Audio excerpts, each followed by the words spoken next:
आज की कहानी है सास हो तो ऐसी, बहू कहाँ मर गई। अंदर से आवाज़ आई, जिंदा हूँ माँ जी। तो फिर मेरी चाय क्यों अभी तक नहीं आई? कब से पूजा करके बैठी हूँ, ला रही हूँ माँ जी। बहू चाय के साथ भजिया भी ले आई। सास ने कहा, तेल का खिला कर क्या मारोगी? बहू ने कहा, ठीक है माँ जी, ले जाती हूँ। सास ने कहा, रहने दे, अब बना दिया है तो खा लेती हूँ। सास ने भजिया उठाई और कहा, कितनी गंदी भजिया बनाई है तुमने बहू। माँ जी मुझे कपड़े धोने हैं, मैं जाती हूँ। बहू दरवाजे के पास छिपकर खड़ी हो गई। सास भजिया पर टूट पड़ी और पूरी भजिया खत्म कर दी। बहू मुस्कुराई और काम पर लग गई। दोपहर के खाने का वक्त हुआ। सास ने फिर आवाज़ लगाई, कुछ खाने को मिलेगा? बहू ने आवाज़ नहीं दी। सास फिर चिल्लाई, भूखे मारोगी क्या?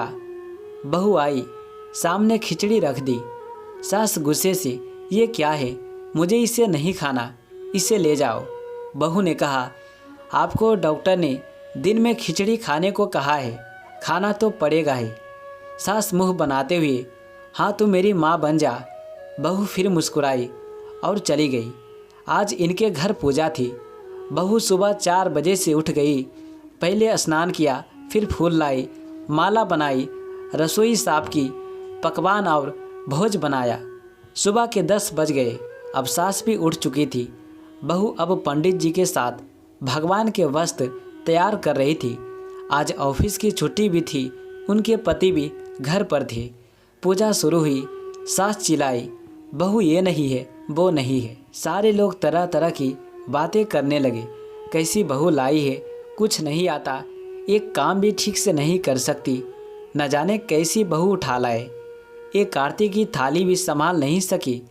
उसके पति भी गुस्सा हो गए, पर सास चुप रही, कुछ नहीं कहा, बस यही बोल के छोड़ दिया, सीख रही है, सब सीख जाएगी धीरे धीरे।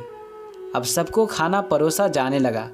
बहू दौड़ दौड़ के खाना देती, फिर पानी लाती। करीब 70 से 80 लोग हो गए थे। इधर 2 नौकर और बहू अकेली, फिर भी वहाँ सारा काम बहुत ही अच्छे तरीके से करती। अब उसकी सास और कुछ आस पड़ोस के लोग खाने पर बैठे। बहू ने खाना परोसना शुरू किया। सबको खाना दे दिया गया। जैसे ही पहला निवाला सास ने खाया, तुमने नमक ठीक से नहीं डाला क्या? एक काम भी ठीक से नहीं करती, पता नहीं मेरे बाद कैसे ये घर संभालेगी। आस पड़ोस वालों को तो जानते ही हो ना साहब, वो बस बहाना ढूंढते हैं नुक्स निकालने का। फिर वो सब शुरू हो गए, ऐसा खाना है, ऐसी बहू है, ये है, वो है, अगैरा वगैरह। दिन का खाना हो चुका था।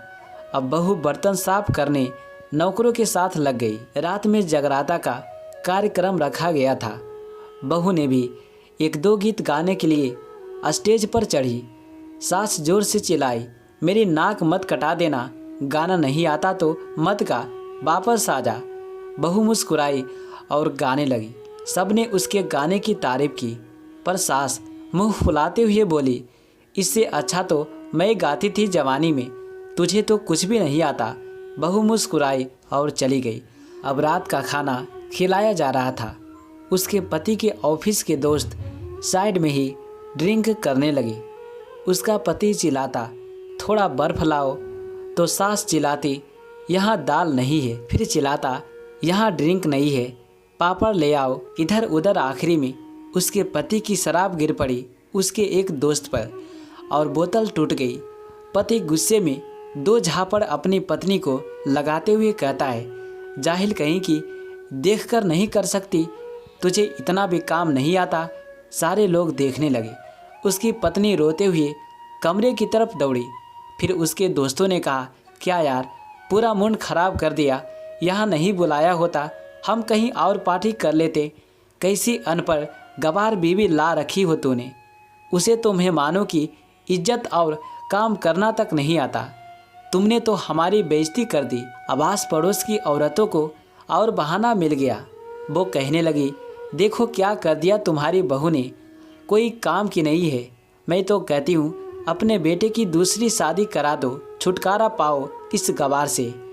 सास उठी और अपने बेटे के पास जाकर उसे थप्पड़ मारा और कहा, अरे नालायक, तुमने मेरी बहू को मारा, तेरी हिम्मत कैसे हुई, तेरी टांग तोड़ दूंगी। उसके बेटे के दोस्त कुछ कहने ही वाले थे कि उसकी माँ ने घूरते हुए कहा, चुप, बिल्कुल चुप, यहाँ दारू पीने आए हो, जबकि पता है आज पूजा है और तुम्हें पार्टी करनी है।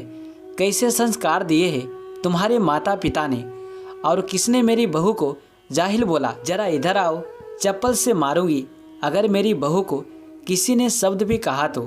अरे पापी, तूने उस लड़की को बस इसलिए मारा कि तेरी शराब टूट गई। पापी, वो बच्ची सुबह 4 बजे से उठी है, घर का सारा काम कर रही है, ना सुबह से नाश्ता किया, ना दिन का खाना खाया, फिर भी हंसते हुए, सबकी बातें सुनते हुए, ताने सुनते हुए घर के काम में लगी रही। तेरे यार दोस्तों को वो अच्छी नहीं लगी।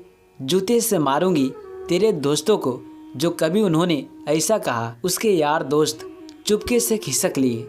अब सास बहू के कमरे में गई और बहू का हाथ पकड़कर बाहर लाई।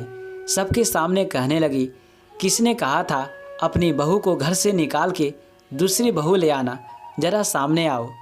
कोई सामने नहीं आया। फिर सास ने कहा, तुम जानते भी हो क्या इस लड़की के बारे में? ये मेरी माँ भी है, बेटी भी। माँ इसलिए मुझे गलत काम करने पर डांटती है और बेटी इसलिए कभी कभी मेरे दिल की भावनाएं समझ जाती है। मेरी दिन रात सेवा करती है, मेरे 1000 ताने सुनती है, पर एक शब्द भी गलत नहीं कहती, ना सामने ना पीठ पीछे। और तुम कहते हो दूसरी बहू ले आऊं, याद है ना छुटकी की दादी अपनी बहू की करतूत। सास ने गुस्से में पड़ोस की महिला को कहा, अभी पिछले हफ्ते ही तुम्हें मियाँ बीवी भूखे छोड़ घूमने चले गए थे। मेरी इसी बहू ने 7 दिनों तक तुम्हारे घर पर खाना पानी, यहाँ तक कि तुम्हारे पैर दबाने जाती थी, और तुम इसे जाहिल बोलती हो। जाहिल तो तुम सब हो जो कोयले और हीरे में फ़र्क नहीं जानते। अगर आइंदा मेरी बहू के बारे में किसी ने एक लफ्ज़ भी बोला तो मुझसे बुरा कोई नहीं होगा, क्योंकि ये मेरी बहू नहीं, मेरी बेटी है। बहू सिसकियाँ लेते हुए फिर कमरे में चली गई। सास ने एक प्लेट उठाई और भोजन परोसा, बहू के कमरे में खुद ले गई। सास को भोजन लाते देखा तो बहू ने कहा, अरे माँ जी, आप क्या कर रही हो, मैं खुद ले लेती। सास ने प्यार से ताना मारते हुए कहा, डर मत, इसमें जहर नहीं है, मार नहीं डालूंगी तुझे। तुझे नई सास चाहिए होगी, पर मुझे अभी भी तू ही मेरे घर की बहू चाहिए। बहू ने अपनी सास को रोते हुए गले से लगा लिया। सास भी रो दी पहली बार और कहा, चल खाना खा ले। फिर मजाक करते हुए कहा, फिर मेरे पैर दबाने चले आना, और ये ख्याल मन में मत लाना कि सास पैर बोलती है, किसी दिन मैं इसका गला दबा दूंगी। क्योंकि कभी मैं भी यही सोचती थी। दोनों खूब हंसने लगती है। कुछ रिश्ते बहुत मीठे होते हैं, बस बातें कड़वी होती है। दोस्तों, अगर कहानी अच्छा लगा होगा तो प्लीज़ वीडियो को लाइक, कमेंट, शेयर ज़रूर कर दे और चैनल को सब्सक्राइब।